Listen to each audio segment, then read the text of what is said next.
धुळे जिल्ह्यात गेल्या 4 दिवसापूर्वीच झालेल्या अतिवृष्टी पावसामुळे तापी नदीला मोठा पूर आला होता आणि त्या पुराच्या पाण्यामुळे तापी काठावरील जी शेतशिवार होतं, ते जमीन होती ते पूर्णतः पाण्याखाली गेल्याने शेतकऱ्यांच्या जे पांढरं सोनं म्हणून ओळखलं जाणारं कपाशी पिके पूर्णतः खराब झाले. आपल्यासोबत काही शेतकरी त्यांच्याशी आपण बातचीत करणार आहोत. दादा काय सांगाल? मोठ्या प्रमाणात कपाशी पिकाची नुकसान झाली.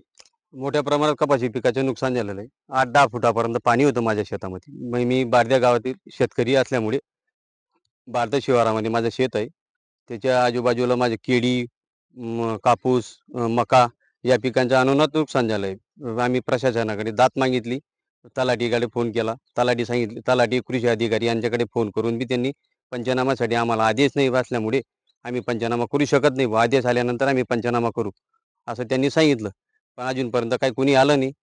किती त्याच्यामुळे हेक्टर नुकसान झाले साधारणतः? आणि इथं जवळपास आम्ही 4-5 शेतकरी असे आहेत. त्यांचं नुकसान झालेलं आहे. म्हणजे साधारणतः 5-6 हेक्टरपर्यंत नुकसान झालं असेल आमचं इथं. दादा काय सांगाल? दरवर्षी हे बॅकवॉटरचं पाणी येतं का? का नाही, दरवर्षी नाही येतं, पण ज्या टायमाला तापीला जास्त महापूर आला का त्यावेळेला वॉटर प्रूफचे पाणी येतं ते. त्याच्यामुळे हे नुकसान झालं.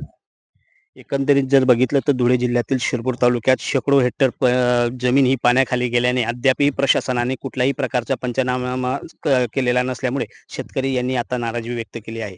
ईश्वर बोरसे, लोकशाही मराठी, धुळे. लोकशाही मराठी ऐका, पहा, जागरूक रहा.